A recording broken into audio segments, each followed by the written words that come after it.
I've been playing IPL for 15 years and I haven't won it yet. But that doesn't stop me from being excited every year. That's all I can do. That's the effort I can put. Every game, every tournament that I play.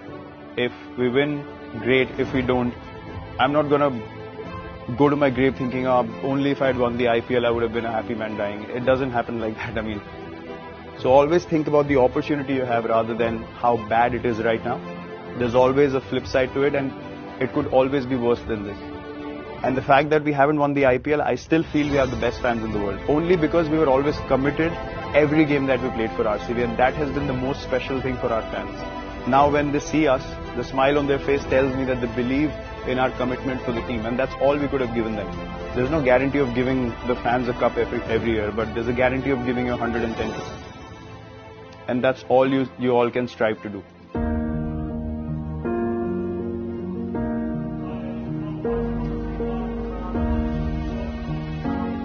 Hello, everyone.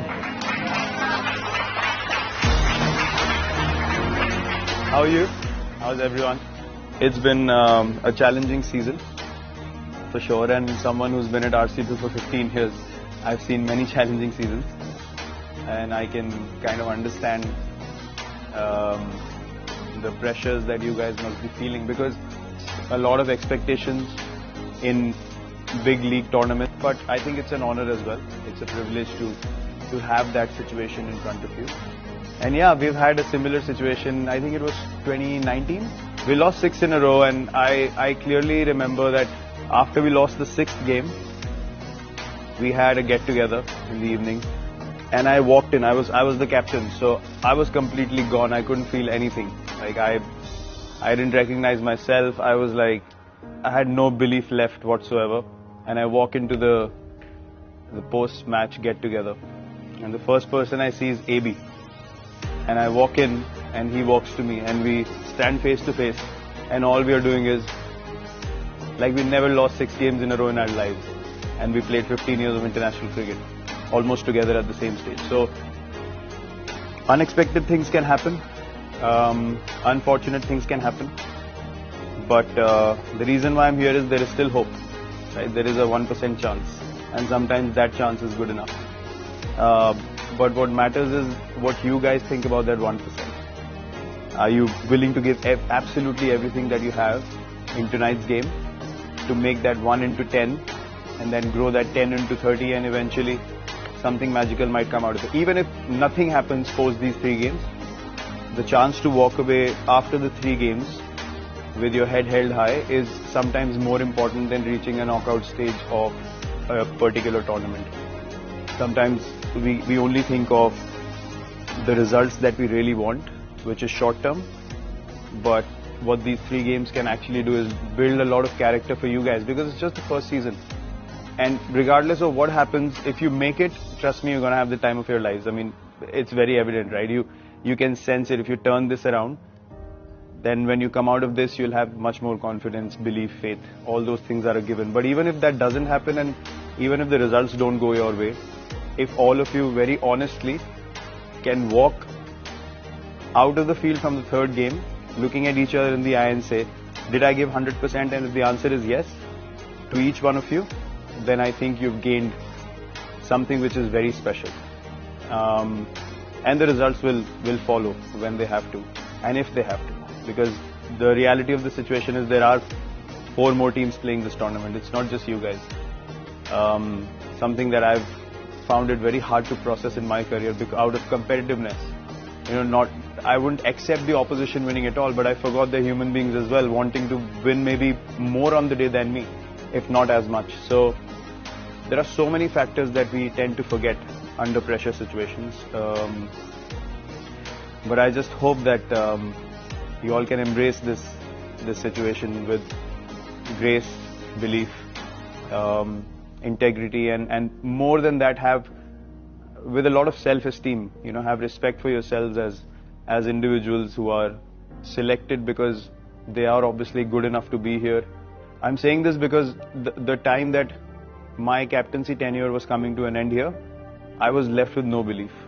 To be very honest, I was gone. Like, the tank was absolutely empty. But that was my own perspective. right? That was just me as an individual saying, oh, I've seen so much of this and I just can't manage it, I just can't handle it anymore. But the next season, new people came in, they had new ideas, there was another opportunity, they were excited.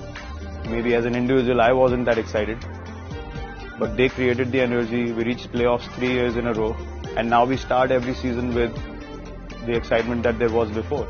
And I feel excited now, the person who was not up to the mark.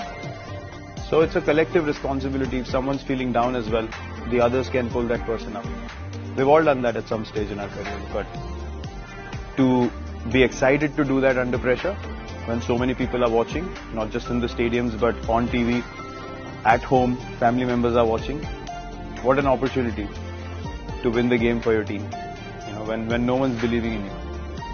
So that not only spreads the belief in the team, but people watching you, they get inspired. They start believing in you as individuals. So there's a lot to take out of these 3 games starting tonight. And I hope that this can be of little help to you guys. I'll be very happy if this makes any difference whatsoever. It might or it might not. But I've needed constant reminders, even from youngsters, because they have a fresh perspective. I have been under pressure because I've played for so long and I've been insecure. I've tried to protect my performances. I've tried to protect my reputation. Oh, I'm Virat Kohli. I need to perform every game. I can't afford to get out. And then these youngsters come and tell me, why didn't you hit the ball? And I'm like, yeah, he's right. I couldn't think about it because I'm so caught up in me and what I should do and how people are looking at me and who I am and all that stuff, that I forgot just how to play the game. Sometimes that's all we need to remember. Not sometimes, but actually all the time. And that's the only challenge we have. How to not complicate this and go away from the love of the game. That's why we all started playing, whether we picked up a bat or picked up a ball. We did this because we love playing the game. So to keep that excitement alive when things are not going your way is the real test. This is the real test. If you had won 5 in a row, I wouldn't even pick up the call to come here, to be honest. I'm just here to tell you that this is what will help you learn. Not winning 5 in a row. That anyone can do in life looks great afterwards. So keep your heads high and keep a smile on your face. But inside there should be a fire burning behind that smile. You're not here to give freebies to the opposition. You put your bodies on the line. You get into a fight. You get into a tussle if it has to be done. Till the last ball is bowled, the match is not over, or till the last run is scored. If that means you have to fight till that last run with a teammate of yours that you play with, otherwise, it has to be done because this is the team right now, not that. That's all I have. I don't do this a lot, so this is all I can say.